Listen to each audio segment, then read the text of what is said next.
You want me to stay after what happened last night? Brought a lot of good to Beaumont. A lot of bad folks, too. It is not safe for us to leave. Be careful. Don't seem right. I'll still make an example out of you, boy. What do we have left, Gladys?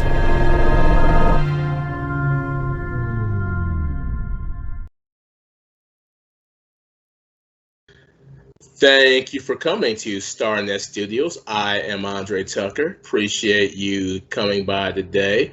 Today I'm to Mr. Gordon S. Williams, and I'm making a point to pronounce the S because when you go looking for him after saying this, and I am sure you will, make sure you put the S in whatever you look at because that'll make him much easier to find. He has been doing a lot of work here in Southeast Texas on the film scene. He is a veteran of the scene here, and he's also working over at Lamar University and very important player in the scene over there, as well as producing his own documentaries and things like that. So, Mr. Williams, how's it going today? Going pretty good. You? I am doing just fine, thank you. So one of the things I want to go ahead and start talking about is a little bit from the past. We were talking about The Example, and that is a period piece that you've worked on, and very significant historic piece. About some events that happened in Beaumont. So I'd just like you to be able to break it down, like what got you started on that, and just give us a little bit of the background of The Example. Research about the 1943 Beaumont race riot actually started in the early 2000s. I came across a line in a book that stated that there were race riots in Beaumont and Los Angeles and another city in 1943. And that was the only line that I saw in that book. I've never heard of a race riot happening in Beaumont. So curiosity led me to do more research, and I started working with a group of creative friends to where we started doing a documentary, but that didn't come to fruition. So years later, 2011, 2012, myself and Wyatt Cagle and Kenneth Dupuis, we were looking for our next project, and we decided that we wanted to take that historical research material and do something with it. So we decided to come out with a historical fiction short film, which became The Example. So The Example is set during the 1943 Beaumont race riot, to where two fathers, a black father and a white father, are having to make difficult decisions to take care of their family during this turbulent time in Beaumont.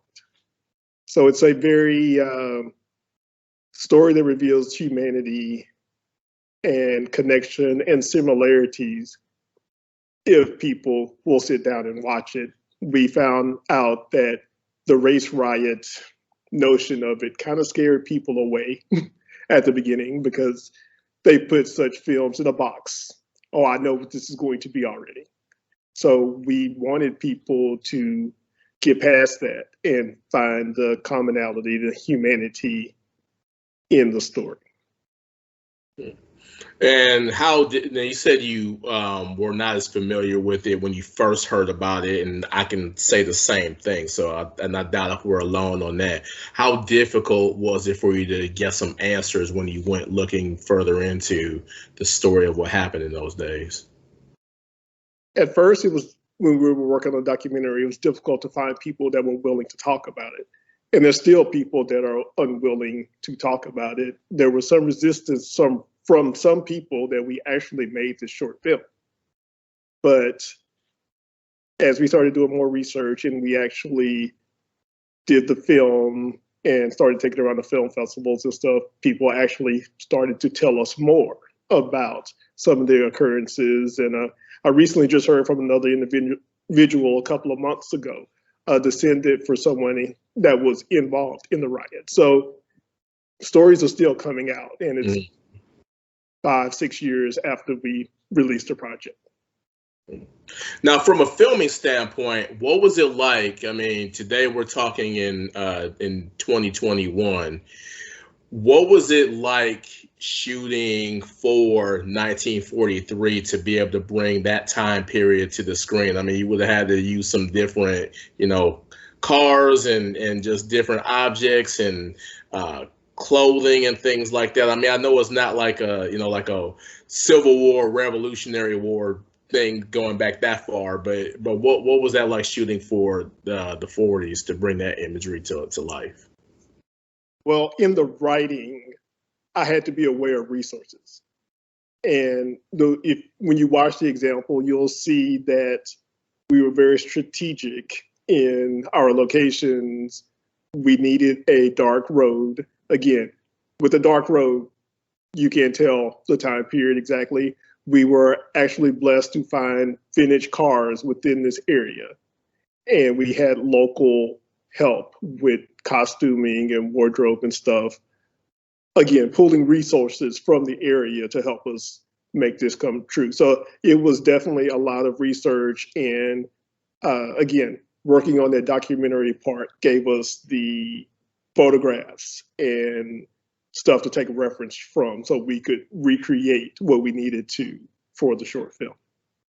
Okay. And how involved were you able to use resources from Lamar University? Were they involved in it all? And also on top of that, just tell me a little bit about what you're doing with Lamar University these days, even unrelated to the example. Well, I am currently the television studio operations manager here. So I have the opportunity to work with students in broadcasting, helping them get prepared to be multimedia journalists and work in the news industry. But also along with that, I have the opportunity to also work with them on commercial productions, documentaries and such. Currently, we're working on a project about the Charlton Pollard neighborhood here in Beaumont, which is one of the oldest Black neighborhoods in Beaumont.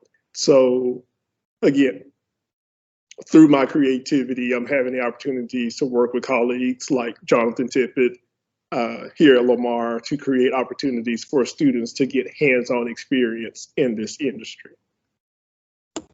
Okay. And also, you had some time where you worked coming up a little bit more currently here. You have worked on a more recent piece. It was Delayed But Not Denied, and that is a Juneteenth project and shot in Cleveland, Texas, that is. Yes, my hometown. Yep. So now tell me a little bit. Now, were you involved in the event itself, the festival, or were you just focused on the shooting of the documentary? Well, my sister and some of her friends and colleagues in the neighborhood were involved in putting on the celebration. Mm-hmm. So they asked me to document what was going on. And I was just, okay, I'm going to go out and just with a camera and just kind of go out and document what's happening and talk to a few people. But during that 6 or 7 hours that I was out there, it came to me like, wait, I may have something that I think I have a story here. So a week or two later, just sitting down and putting the interviews together, and I was like, okay, I have a nice little piece. So let me just go ahead and put it together and see how it feels and show it to people. And I got some great feedback. So I just let me see what happens. So I just put it together. But it made me realize how much I love just being out there and shooting and capturing footage and talking to people and creating stories. And sometimes you don't know where those stories are going to come from.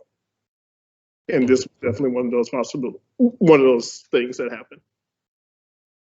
Yeah, and you mentioned your sister, by the way, because I noticed one of the young ladies when I was watching the piece had the same last name. Was that Miss Valencia Williams? Is that her?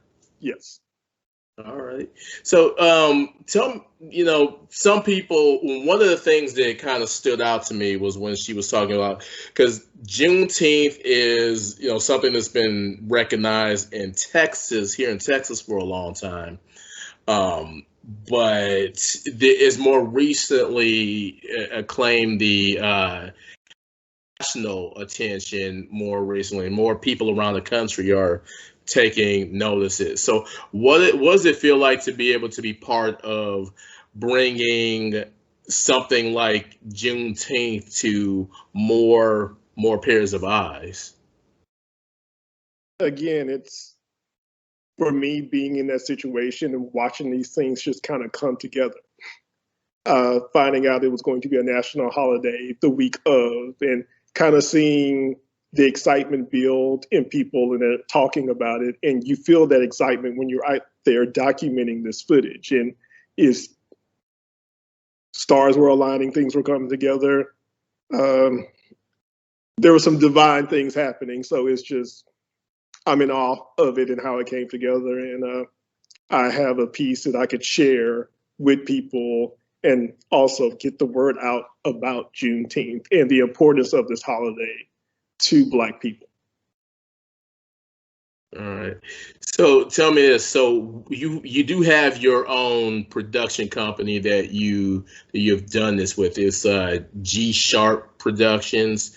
So tell us what's next for G Sharp Productions. Right now, I'm writing, coming up with ideas, and we will see what happens next. So have short film script that I would like to do, and possibly some other documentaries. And again, I want to be creative. I want to work. So whether it's with G Sharp or collaborating with other people, I want to work. And we will see where that work takes me. All right. And if someone wants to take a look more about G Sharp Productions or just your career in general, what website would you direct them to? They can go to GordonSWilliams.com, which needs to be updated, but I actually have my early work, the short films that I started with at the beginning. And for me, it's a reminder that, okay, when I'm feeling down about myself at times, I can also look back at my growth. And I think that's important for every creative person to stop sometimes and smell the roses and also go back and see the progress that you've made along your creative journey. And then it's also one of those things to where I get to share with individuals my mistakes or things that I didn't know about at that time and possibly encourage them to move forward and keep progressing. And, you know, I'm a lot of years in and I'm still learning. So it's a process. Yeah, aren't we all? Aren't we all still learning? Yeah, that's right. All right. Well, thank you very much for your time. I appreciate you coming and look forward to seeing what else G Sharp Productions has going on. And have a good rest of your day. And thanks for coming to StarNet Studios, Gordon. Thank you for the opportunity, and I wish you continued success.